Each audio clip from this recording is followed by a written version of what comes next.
किसी भी क्षेत्र में या व्यवसाय में क्रांति लाने के लिए युवा मूल वाहक होता है, उसका आधार होता है। आज हमारे साथ ऐसे युवा व्यक्तित्व के धनी ग्वालियर क्षेत्र के युवा नेता मितेन सिंह हमारे साथ मौजूद हैं। आज हम उनसे मुलाकात करते हैं। स्वागत है मितेन जी। धन्यवाद भैया। आप कैसे राजनीतिक क्षेत्र में आपका पदार्पण हुआ? भैया क्या है, पूज्य पिताजी ने इतनी मेहनत की अपने जीवन में और जो उनका जीवन रहा वो पूर्ण संघर्ष का रहा।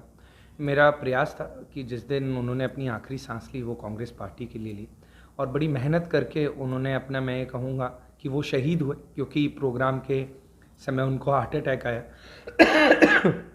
हार्ट अटैक आने के बाद हमें मौका भी नहीं मिला 5 मिनट, और नोटबंदी को लेके वो बहुत बड़ा एक आंदोलन था।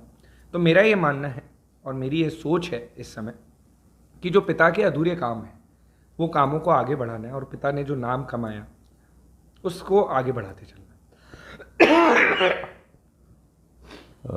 कहने का तात्पर्य ये हुआ कि आप अपने पिता के सपने को पूरा करना चाहते हैं।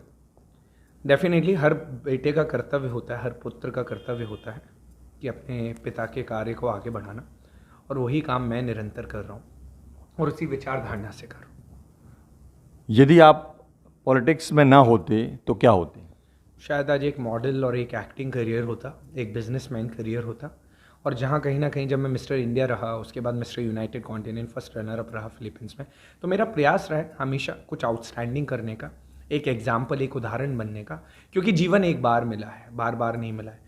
और जिस व्यक्ति को जीवन एक बार मिलता है तो मैं ये मानता हूँ कि इतिहास रचना चाहिए, क्योंकि इतिहास रचने का मौका बहुत ही कम व्यक्ति को मिलता है और उनका सौभाग्य होता है, वो ईश्वर का दिया हुआ एक आशीर्वाद होता है कि उस व्यक्ति के अंदर वो प्रेरणा, वो जुनून और वो भाव और भावना होती है जो उसे उस रास्ते पे आगे ले जाती है। तो मैं मानता हूँ कि ईश्वर की दी हुई वो शक्ति कहीं ना कहीं मेरे अंदर कार्य करती है, राधा कृष्ण की, कि मुझे लगता है कि वो ये दिशा देती है कि नहीं यार, हमें करना है, उदाहरण बनना है और उससे सेवा भी करना है, क्योंकि मूल्य कार्य है। जो भी कार्य आप करो, आप इस ब्रह्मांड को, इस माता को, इस अर्थ को क्या दे रहे हो वापस, और वो वापस हमें सर्विस के रूप में देना चाहिए। इस देश में, हमारे देश में 50% युवा अभी हैं, और जो कि जिनकी 25 वर्ष की उम्र है। युवा क्रांति के कैसे सर्वोधार होंगे, इसके बारे में कुछ कहना चाहेंगे? देखिए, हर युवा को आज एम्प्लॉयमेंट की ज़रूरत है। एम्प्लॉयमेंट कब आता है? जब पढ़े लिखे लोग आते हैं। पढ़े लिखे लोग जब धंधा करते हैं तो राजनीति भी पढ़े लिखे लोग मानते हैं। क्या नेताओं का काम सिर्फ रोड बनाना है? मैं हर जगह हर मन से कहता हूँ, क्या नेताओं का काम सिर्फ बिजली जोड़ना है? नेताओं का काम सिर्फ मोटर लगाना है? मेरा ये मानना है ये नगर निगम के काम होते हैं, पार्षद लेवल के काम होते हैं, जिसको विधायक का काम होता है मॉनिटर करना। मेरा ये मानना है एक अच्छे पॉलिटिशियन के कार्य होते हैं जो उस पर विजन और मिशन हो कि उस विधानसभा में मैं अपने लोगों के लिए व्यापार कैसे लेकर आऊँ, उस विधानसभा में मैं रोज़गार कैसे पैदा करूँ, कैसे स्किल सेंटर डेवलप करूँ, किस तरीके से मैं रोज़गार के साधन लाऊं, किस तरीके से हॉस्पिटल के निर्माण हो, किस तरीके से एजुकेशन निर्माण हो। इन निर्माण में कहीं ना कहीं आपके रास्ते खुलते हैं लोगों को जॉब क्रिएट करने के। जब जॉब क्रिएट होते हैं, जब आप बड़ा अस्पताल लाते हो तो 1000-2000 वैसे ही उसमें इन्वॉल्व हो जाते हैं। कोई चाय का टपड़ा खोल लेता है जो अनपढ़ होता है व्यक्ति, जो ज़्यादा पढ़ा है, तो अपने आप 4-5 हज़ार लोगों का रोज़गार क्रिएट होता है। रोज़गार क्रिएट करने के लिए नेताओं पर विजन और मिशन होना चाहिए, जो नहीं है। नेताओं के पास मिशन और विज़न होना चाहिए। आप यदि एक उदाहरण के तौर पर मान लिया जाए कि आप यदि विधायक बनते हैं तो कैसे रोजगार का सृजन करेंगे आप? सबसे पहला काम, skill training centres. You need to have skill training centres for everything. जो लोग IHM का कोर्स कर रहे हैं उनके लिए भी स्किल ट्रेनिंग सेंटर होना चाहिए। जो लेबर का काम कर रहे हैं उनके लिए भी स्किल ट्रेनिंग, क्योंकि जब इस कार्य को, जो लोअर लेवल का कार्य है, जब उसके लिए आप ट्रेनिंग देते हो, कंप्यूटर के लिए ट्रेनिंग देते हो, तो आप उनके लिए एम्प्लॉयमेंट क्रिएट करते हो। क्यों जॉब नहीं मिलती? क्योंकि आज सर्टेन स्किल हर किसी को रिक्वायरमेंट है। जहाँ जॉब रिक्वायरमेंट आया, आपको कहीं ना कहीं एक्सेल चलाना आना चाहिए, पावर पॉइंट चलाना आना चाहिए कंप्यूटर लेवल में।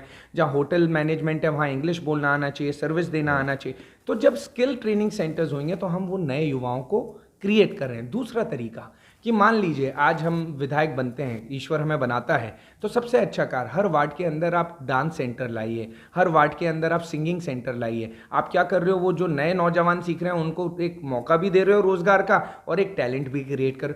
100 काम है सर करने के लिए, काम करने का तरीका और सलीका होना चाहिए।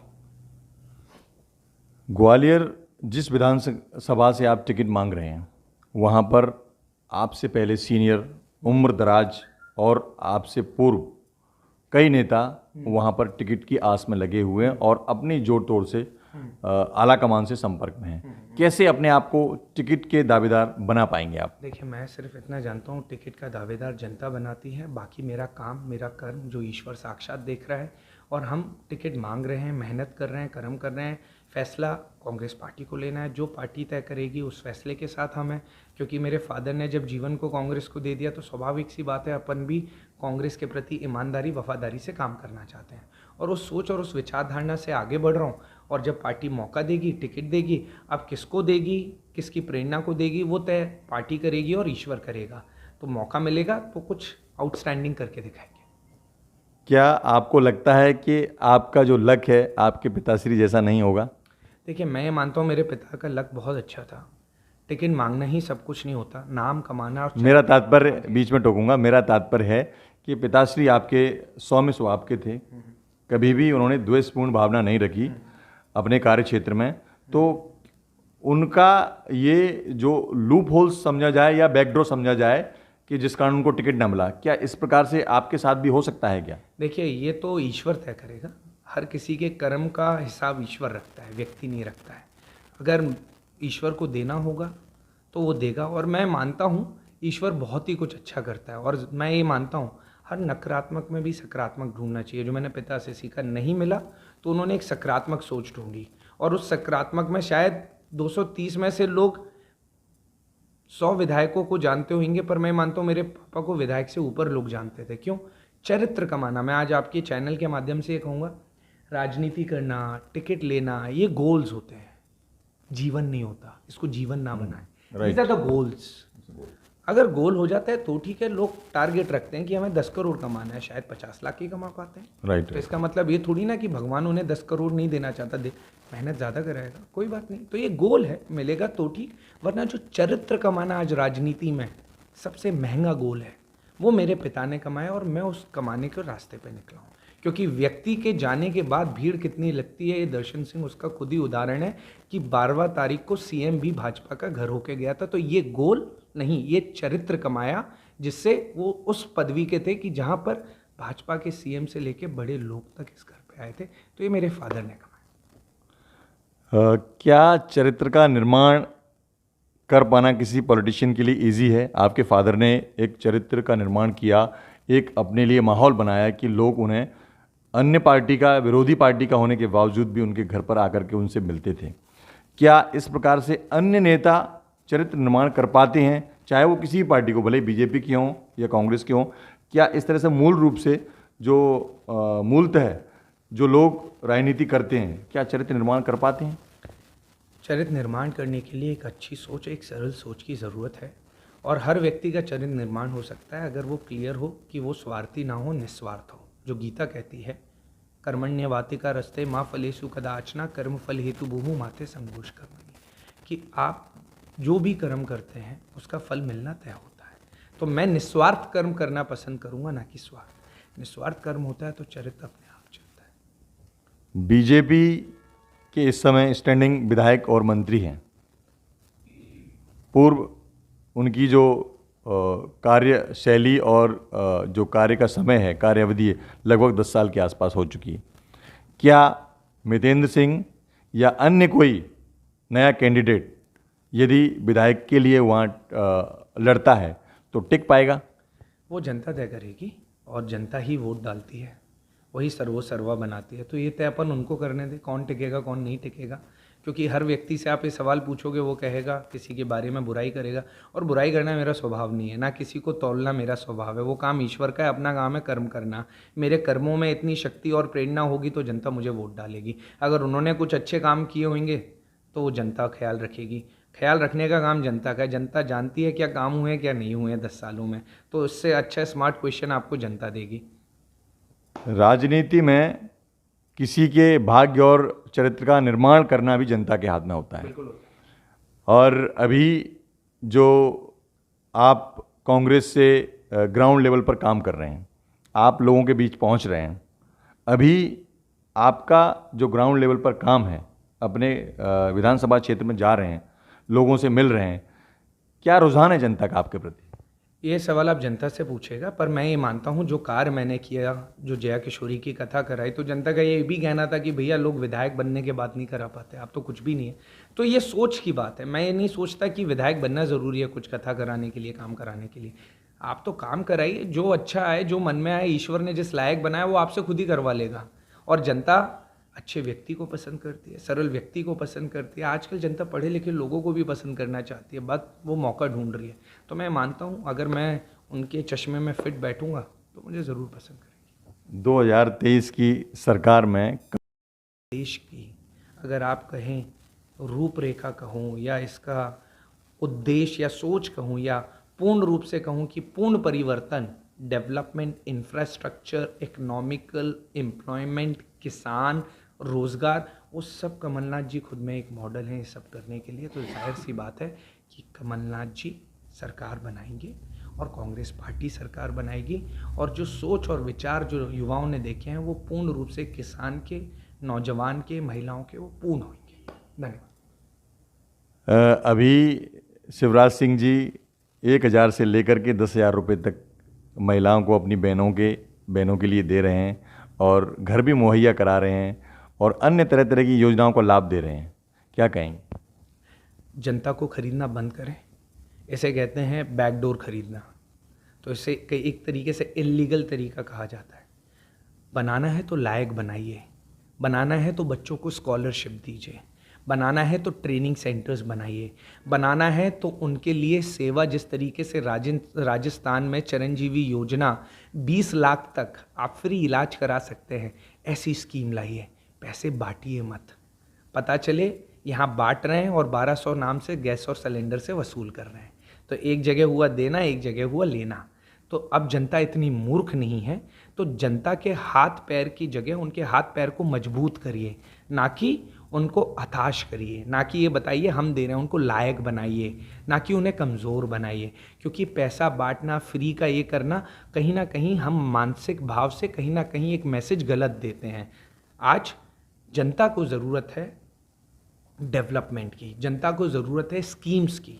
आप स्कीम दीजिए ना, कि आज वो पैसे किस काम में आएगा। 1,000 रुपये आप बताइए, 1200 के सिलेंडर। महिलाओं के, जो गरीब महिलाएं हैं, उनके अपने पॉकेट मनी के रूप में देना चाहते हैं। और कमलनाथ जी ने भी घोषणा की है कि आपके बाद हम सरकार आती तो 1500 देंगे। अब आपको मैं एक बहुत अच्छी बात बताता हूँ। क्या होता है कि आप पॉकेट मनी से खरीद नहीं सकते। कमलनाथ जी ने ओल्ड पेंशन स्कीम के बारे में कहा है। क्या होता है कि मेन ये पैसा काम आता है जो बुजुर्ग लोग हो जाते हैं, जिनको बच्चे देना बंद कर देते हैं, जिनको लोग देना बंद कर देते। अब 30 साल 25 साल के लोगों को आप दोगे तो जाहिर सी बात है आप उन्हें कमज़ोर ही कर रहे हैं। तो मेरा ये मानना है, ये कहीं ना कहीं शिवराज सिंह चौहान ने जो लाडली योजना का है, और सबसे बड़ी बात, अगर आप दे रहे हैं तो उसकी नीति और नेक सोच और भाव से दीजिए कि क्या भाव है, क्या उद्देश्य है। हम 3,000 दे रहे हैं तो कम से कम 3,000 में हम मात्र 500 रुपये भी तो बोला है सिलेंडर का, तो कम से कम वो सेविंग तो हो रही है उनकी। आप क्या कर रहे हो, 1500 दे रहे हो और 1200 ले रहे हो। सतीश सिकरवार जो अभी विधायक हैं आपके ग्वालियर में हैं, और वो भी 2,500 रुपये बांट रहे हैं प्रत्येक महिला को, क्यों? आप ये सवाल उनसे करिएगा, वो ज़्यादा अच्छे जवाब देंगे, क्योंकि वो बांट रहे हैं। तो भाई साहब जाने कि उनका क्या उद्देश्य है, शायद कोई उद्देश्य होगा, तो वो आपको ज़्यादा बेटर। जी जी। अंतिम सवाल पूछूंगा प्लीज़। कि शिवराज सरकार ने बहुत सारी बहुआयामी योजनाएं लागू की, और 1,000 में मेरी प्यारी बहना जैसे गीत गुनगुनाकर स्टेज पर उन्होंने अपना प्यार मुख्यमंत्री को दिया।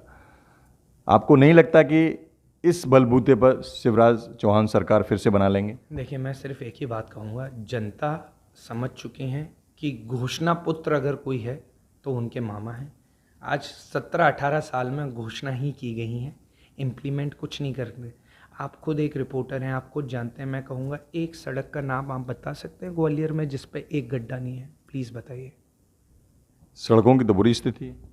तो वही वाली बात है। तो मामाओं ने सिर्फ सपने दिखाए हैं। तो आज अगर सही में कोई उस सपनों को पूरा कर सकता है तो वो कमलनाथ जी हैं। जब आप 18 साल में रोड नहीं बना पाए तो एक बहन का, और आपको एक पता है, एक और इन्फॉर्मेशन देता हूँ, 2019 से 2021 में 13 लाख बहनें मिसिंग हैं मध्य प्रदेश से। डेटा उठाइएगा, पढ़िएगा, पूछिएगा मामा से वो 13 लाख बहनों का कहाँ है। मिसिंग है तो क्या कोई कार्रवाई नहीं हुई? आपकी सरकार, सॉरी, आपका जो विपक्ष है वह भी इस तरह के सवाल प्रतिक्रिया दे सकता है, इसमें एफआईआर करा सकता है, उस पर कार्रवाई भी करवा सकते हैं। इसमें एफआईआर घर परिजन कराते हैं जिनके बच्चे मिसिंग होते हैं। इसमें हम एफआईआर नहीं। हाँ, इसमें आप पार्टी नहीं हो सकते, कहने का मतलब। लेकिन इसमें विधानसभा में क्वेश्चन भी उठाया जा सकता है। बिल्कुल, वो आप डेफिनेटली बात है, वो विधायक जी से आप पूछिएगा, लोगों से पूछिएगा कैसे। ये क्वेश्चन मैं उठा रहा हूँ इसलिए मैंने आपसे क्वेश्चन पूछा। तो ये थे हमारे साथ युवा नेता मितेंद्र सिंह। देखते रहिए इंडिया रिपोर्टर 24। नमस्कार, जय हिंद।